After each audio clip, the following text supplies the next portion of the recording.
It didn't make national news. Not right away. There were no sirens, no broken glass, no guns drawn. Just one kick. One sharp, dismissive kick that shattered a guitar and an entire block's silence. 125th Street, Harlem. Early summer. Open street festival. A man was singing. His name was Reuben Bendrix Howard, gray-bearded back hunched hands like rope. He was playing an old takamine scarred with decades of Rain Street corners, funerals, and baptisms. He wasn't loud. He wasn't blocking traffic. He was playing redemption song, the kind of song that makes folks stop. Some did. Old women in Sunday hats, a boy with an ice cream cone, a construction worker with cement dust still fresh on his boots. And then a cop stepped in. Lieutenant Greg Malloy. Pressed uniform, Oakley shades, no badge on chest. He said something low. Bendrix didn't hear. Or maybe he didn't want to. He kept strumming, kept singing. Malloy repeated louder. This time Reuben looked up, smiled. Sonny said, "I've been singing longer than you've been walking." The moment froze, and then the kick came. One boot, center of the guitar. It snapped. The strings whipped back like barbed wire. One caught Reuben's thumb. Blood. He fell back, not from force, but from the sound, like someone stomped on his soul. No arrest, no cuffs, just a warning. "This ain't your concert hall." And the officer walked away. People stood frozen. A few phones came up late. Nobody moved, except one. Across the street, standing by a fold-out table labeled Tenant Rights Info, was Zohran Mamdani. Assemblyman, organizer, son of immigrants. Looks like a kid talks like he's already lost 3 wars. He didn't yell, didn't charge in, didn't hold up a sign. He picked up his microphone, still hot from a housing quanda, and calmly said that guitar was his last paycheck. That was all. And in a city that never stops moving, everything stopped. Phones turned, eyes turned, even Lieutenant Malloy turned. Just enough to see Zohran standing still. No podium, no entourage. Just him, and a mic, and a silence thicker than the subway at 2 a.m. A woman near the back whispered, "Wait, isn't that Mamdani?" A man with a cane murmured, "He said 1 sentence, that's all it took." That clip 7 seconds long made its way online. No hashtags, no slogans, just a title, "Assemblyman Sees Everything." And for the first time in a long time, a crowd didn't ask for justice. They didn't ask for his resignation. They asked for a chair, to sit, to listen, to hear what happened next. And honestly, so did I. Because something about the way he stood, not resisting, not grandstanding, just witnessing, made me wonder, what does real leadership look like when it doesn't shout? What happens when the quietest man in the room speaks first? And what if the thing that needs to be heard isn't a speech at all, but a song broken, still echoing, still waiting to be finished? Zohran didn't sleep that night. He rarely did, but this was different. It wasn't the shattered guitar that haunted him. It was the look in Bendrix's eyes. Not pain, not rage, just resignation. Like a man who knew how this would end because it had ended that way before. By morning, the clip had circled Harlem. It wasn't trending. It wasn't viral. But it was moving. Text chains, neighborhood chats, WhatsApp auntie groups. The people who never speak to media were passing it along. "Did you see Mamdani?" He didn't do much, no, but he was there. At City Hall, the calls started early. First from the mayor's office. Polite. "Assemblyman, we respect your position, but please avoid statements that might inflame tensions." Then from the Democratic caucus chair. Firm. "Zohran, we have police union endorsements to maintain. Please don't let this snowball." And finally from an old colleague in Queens. Worried. "You already have enough enemies. Don't go picking fights you can't win." But Zohran wasn't picking a fight. He was picking a side. Still, he didn't go to the press. He didn't tweet. He went back to work. Because rent relief forms were still due. Because Miss Lopez on 118th still had mold in her walls. Because a boy named Kareem still didn't have working Wi-Fi to do his summer reading. The street didn't pause because one guitar broke, but something had shifted. He felt it the moment he walked into the district office. His staff, usually buzzing, was quiet. His legislative director, Marcia, leaned in and whispered, "NYPD is pushing back. How, he asked. They're saying you encouraged civil disobedience, that you escalated the moment. Zohran blinked. I said one sentence. I know, she said, but they've already framed the narrative. Elected official sides with provocateur against public safety officer. He sat down, pulled out a notebook, and just wrote the sentence again. That guitar was his last paycheck. Across town, Lieutenant Greg Malloy was giving interviews, not on TV, to internal union reps, precinct leaders, police bloggers. He framed the story clean. Old man was blocking the walkway. Ignored 3 warnings. Assemblyman Mamdani chose to grandstand. It worked. Right-wing commentators picked it up. Radical socialist sides with street thug. Is this who New York sends to Albany? And in Albany, the whispers started. Zohran had always made them nervous. He didn't play ball. Didn't fundraise the traditional way. Didn't dress like a lawmaker. He dressed like someone who might fix your bike and quote Baldwin while doing it. Now those whispers had fuel. You hear what he did? He embarrassed the mayor. He's baiting cops. But Mamdani didn't respond. He just kept showing up. To tenant meetings, to housing court, to block parties where no politician had shown face in 20 years. And at every stop, someone would ask, was it true about the guitar? And he'd say, yes. And it wasn't just about the guitar. And they'd nod. Because they knew. Because they'd felt it. The way the system kicks. Not hard, not all at once, but slowly, repeatedly, until silence feels safer than song. That week, Reuben Howard didn't return to 125th Street. No one saw him, not even at the shelter. Some said he left town. Others said he was staying with a cousin in the Bronx. Zohran hoped he was healing, but every time he passed that corner, he looked and listened, just in case the silence ended. Because sometimes the absence of a song is the loudest thing you can hear. The first time Zohran held a microphone, he wasn't giving a speech. He was 13, standing on a plastic milk crate at a protest outside a hospital slated for closure. His mother, a Ugandan-born health worker, had handed it to him, not because he asked, but because no one else was willing to speak. He remembers how heavy it felt. Not the mic, the moment. His voice cracked. His knees shook, but he read the lines she scribbled on a napkin. My name is Zohran. This hospital saved my uncle's life. Why does it need to close? It wasn't elegant, it wasn't powerful, but people listened. And afterward, an older man clapped him on the shoulder and said, keep that voice. They'll try to beat it out of you. He never forgot that. Decades later, on 125th Street, when that guitar snapped, that same weight came rushing back. Not rage, responsibility. He didn't plan to speak, didn't script it. It just came out. That guitar was his last paycheck. 7 words. Not revolutionary, but undeniable. Because in that moment, what Reuben lost wasn't just wood and strings. It was dignity. And someone had to name it. But speaking that truth came with a cost. Behind the scenes, pressure mounted. His inbox filled with veiled warnings. So you're making enemies. Don't become the story. Stay in your lane. But what lane was he in? He wasn't from old money. Didn't belong to any machine. He was the son of a poet and a nurse. He studied at Wesleyan, waited tables, worked the phones in a tenant union before he ever walked into Albany. He still lived in a rent-stabilized apartment with his partner and a fridge that groaned every time you opened it. He didn't rise through backroom deals. He rose by knocking 35,000 doors in Astoria, by sitting on stoops, by fixing air conditioners, by carrying groceries for grandmothers who couldn't name the governor but knew the rent was too damn high. So when people told him to back down, he didn't get angry. He got quiet. He listened, because every warning, every threat was proof that he'd hit something true. He remembered a man named Dennis, a subway janitor, who told him once, they'll forgive mistakes, but not reminders. Especially not reminders of what they've chosen to ignore. That's what his sentence had become.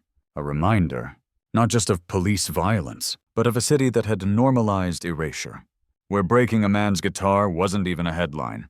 Just Tuesday. Still, Mamdani didn't fight the press, didn't issue statements.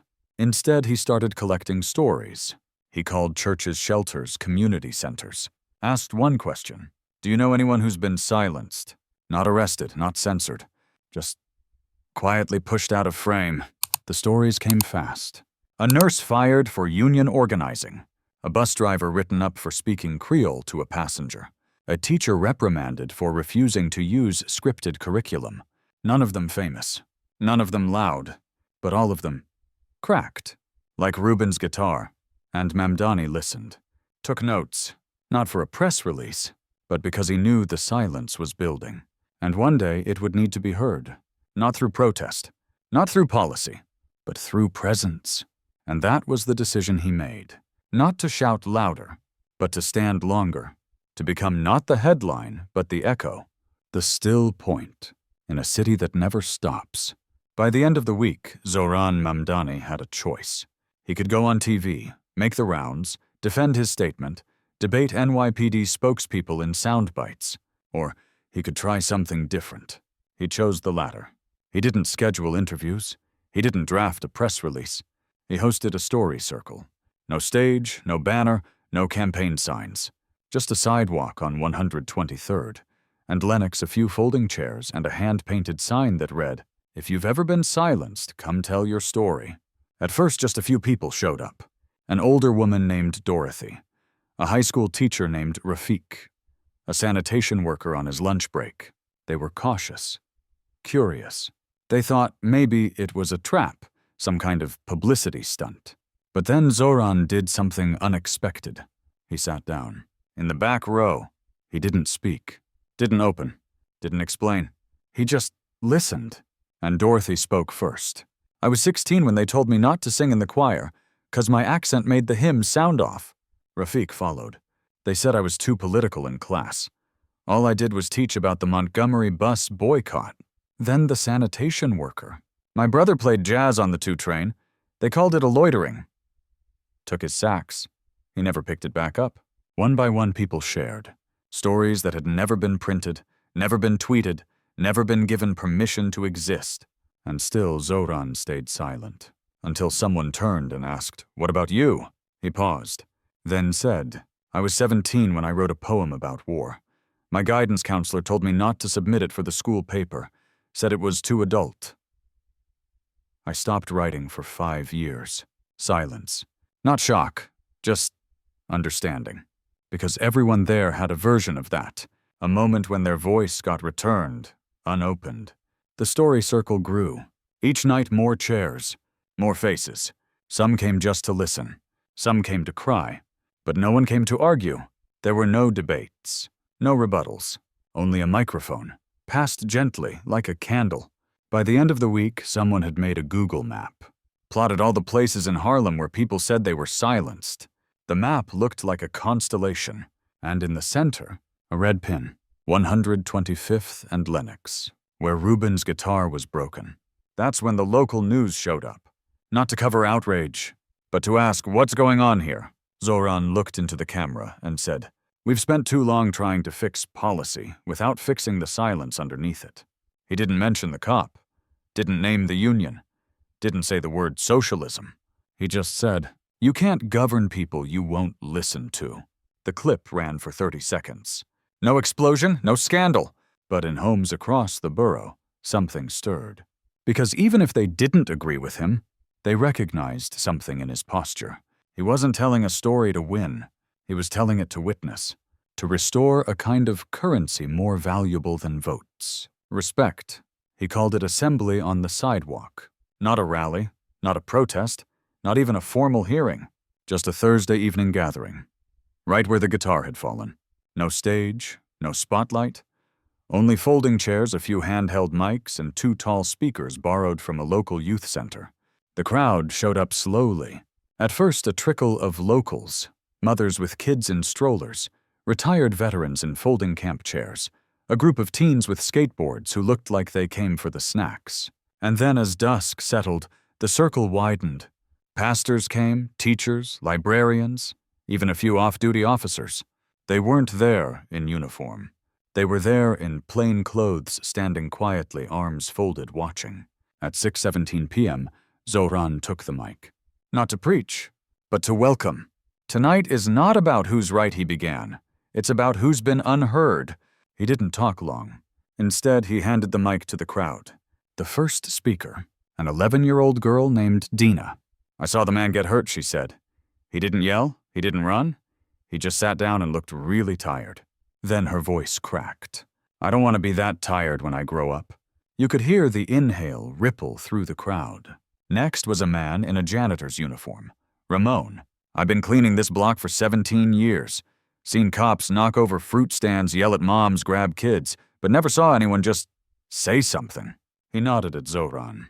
"You said it like it mattered." Next came Sylvia. 73 years old, first-generation Puerto Rican, raised 3 kids on her own. "I used to sing on this street when I was little. My daddy played trumpet for coins. They never kicked his horn. Different time, I guess." A long silence, and then someone new, someone people didn't expect. A figure emerged from the crowd. A lean man in a brown cap, sunglasses, and a denim jacket too big for his frame. Bendrix, the man with the broken guitar. He hadn't spoken publicly since that day. He stepped to the mic slow. His hands trembled. Someone reached out to steady him. He shook his head not in defiance, but in focus. He didn't say much. Just this: "You don't gotta shout to make a sound." Then he pointed to his chest. "I still hear it. The music. It didn't break." He nodded once and stepped back. The mic passed again. Story after story. Each one a crack in the wall of silence that had stood too long. By 8 p.m., the sidewalk was packed, and somewhere behind the trees, a drone hovered. Not police. Press. This was news now, but not the kind of news with flames and fury. The kind where a crowd becomes a choir, where the community doesn't scream. It sings in memory, in grief, in shared breath. A local cellist showed up with her instrument, played one slow, aching version of People Get Ready, and the whole block hummed along. No chants, no slogans, just a different kind of protest. A kind where presence was the point, where standing still said more than any marching could. And as the night wound down, Zohran stepped back to the mic, his voice quiet, measured. "I didn't plan this. I didn't expect this. But I think we needed it." He looked across the crowd. "Not as a politician, but as a neighbor. I'm not here to lead your voice. I'm here to make sure you don't lose it." People didn't cheer. They just stood there, still, present, together, and in that moment the sidewalk didn't feel like a protest. It felt like a pulpit, like a front porch, like home. It started with a subpoena. Quiet. Procedural. The kind that doesn't make headlines until it does. Lieutenant Greg Malloy was officially called to testify at a local oversight hearing. The charge wasn't criminal. It was symbolic. The people wanted to be heard. And this time the city council had to listen. It was the first public forum of its kind since 2019. An open session on street-level conduct by law enforcement streamed live in full. Malloy showed up in uniform. No sunglasses, no swagger. Just a practiced stare and a lawyer at his side. He didn't sit at the center table. He sat alone at the end of a long oak bench under the harsh white glare of a courthouse lamp. The room wasn't packed, but it was full. Mothers, musicians, former students, a few officers, and in the back row, as quiet as always, Zohran Mamdani. He didn't plan to speak. He came to witness. The chair of the committee began the questioning. "Lieutenant Malloy, describe what led to your interaction on 125th Street. Malloy cleared his throat. There was a street performer obstructing foot traffic. I approached, gave verbal warnings. Did he respond? No, sir. He continued playing. And what did you do? I removed the obstruction. The room bristled. Removed the obstruction. That's how he said it. As if a man with a guitar was a trash can left on the curb. Then they played the footage. 6 seconds. No sound. Just the moment the boot hit the guitar. The strings curled back. Reuben flinched. And the street fell still. When the video ended, no one moved. The chair leaned forward. Lieutenant, is that your foot? Yes. Did you believe that force was necessary? I believed the man was non-compliant. And dangerous. He was obstructing traffic. Silence again. Then from the gallery, a voice. Soft, old. I walk that block every day. Heads turned. A woman's silver hair pulled back tight, stood with both hands on her cane. Her name was Evelyn Hayes, a retired social worker, 76, Harlem born. I was there, she said. I watched that man sing the same song he's been singing since 1978. She turned to Malloy. He wasn't blocking anything but your ego. Gasps, scattered claps, a warning gavel. But Evelyn didn't flinch. I came today not to defend a singer, but to remind this room that power unchecked becomes cruelty. That wasn't policing. That was a performance. And we all saw the encore. She sat down. The room exhaled. Malloy didn't respond. He didn't have to. The silence had shifted. No vote was held, no charges filed. But something irreversible happened that day. The tape didn't go viral. The silence did. Clipped moments, still images. A woman with a cane, a lieutenant with no words, and Mamdani watching. Not with judgment, but with gravity. That night he tweeted a single sentence. When silence falls, don't fill it, feel it. No outrage, no petition, just presence. And people began to understand. This wasn't about punishment. It was about accountability, not retribution, recognition.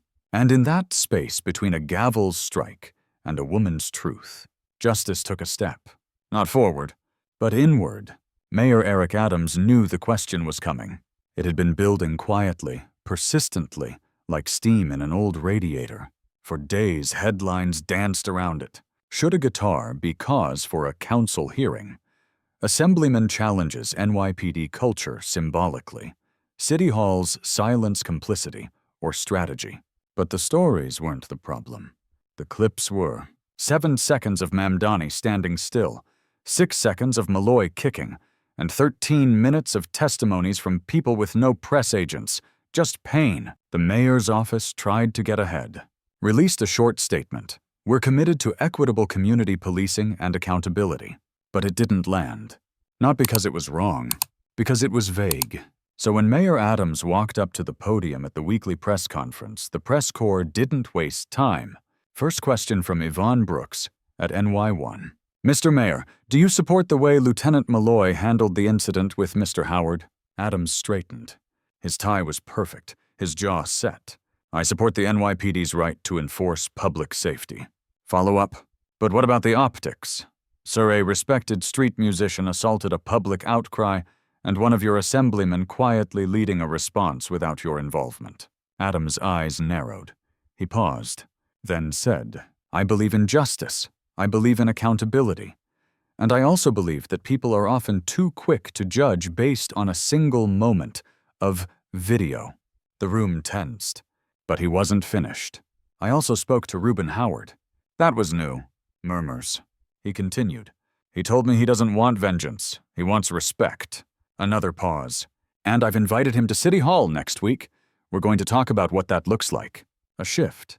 Not a full pivot, but a step. Then he was asked, and Assemblyman Mamdani. A deeper pause. The mayor exhaled. Mamdani and I disagree on policy, often. But I will say this, he listens. The room quieted. And in this city that's rarer than it should be. He stepped away. No applause, no drama. Just that an acknowledgement. Not of guilt, but of presence. That clip 13 seconds became the top reel on every local platform. Mayor admits Mamdani listens. It wasn't a coronation. It was a concession. That the quietest man in the room had changed the conversation without shouting. That night on the steps of City Hall, a reporter caught Zohran leaving a meeting. Asked for comment. He smiled. Not wide, not smug. Just enough. Then said, I didn't do this to be heard. I did it so others wouldn't have to scream. The reporter blinked. Zohran walked off. And in the distance, faintly someone strummed a guitar. Not for show, not for protest.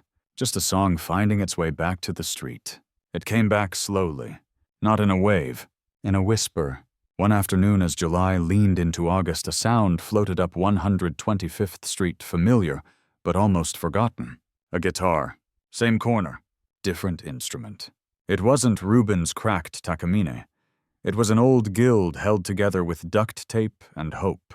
The hands playing it were familiar too. Older now, scarred but steady. Reuben Bendrix Howard had returned. He didn't make an announcement, didn't post on social media. He just pulled up his milk crate, placed his hat upside down on the pavement and played. No speech, no sermon, Just people get ready low and steady the way he always had. This time, people didn't just walk by. They stopped. Some clapped, some cried. One man took off his Yankees cap, placed it in Reuben's lap, and whispered, "You made it!" Later that day, Zohran passed by. He hadn't expected to see Reuben. They hadn't spoken since the sidewalk assembly. He paused across the street, arms crossed, unsure whether to walk over or give the man space.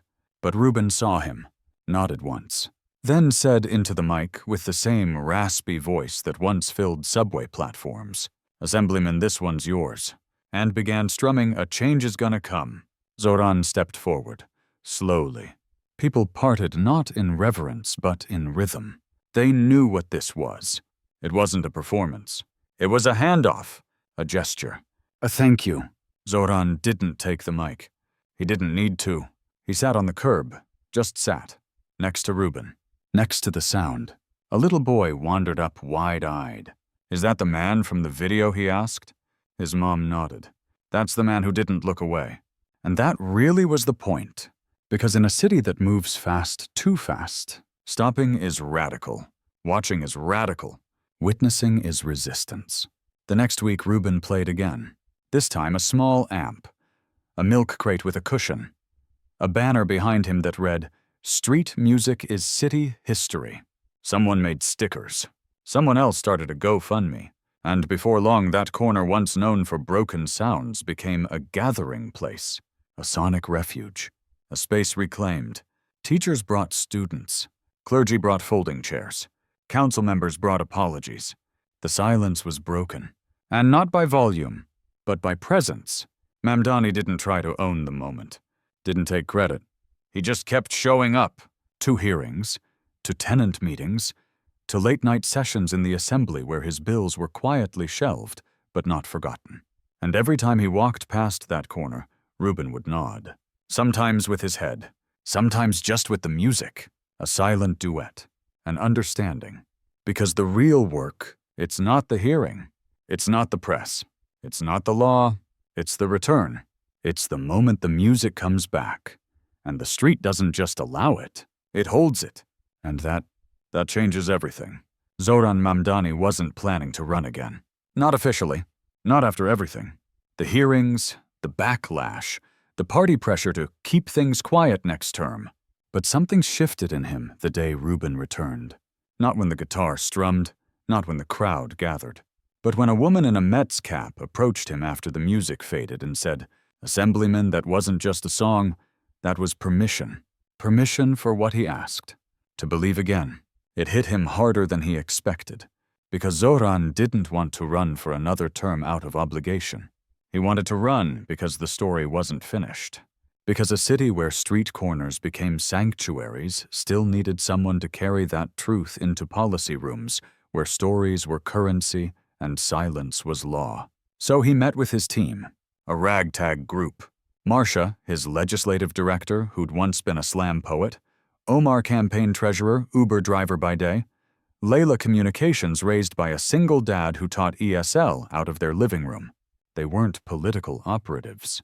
They were believers. And Zohran said to them, "No billboards, no mailers, no donor dinners." Marcia blinked. "Then what are we running on?" He smiled. "Testimony." So began the new campaign. Every week they set up folding chairs in a new zip code, not to talk at people, to listen. They called them circles of voice. No RSVP, no scripts, just one open mic, 1 hour, one rule. Tell the story no one's ever asked you to tell. The stories came.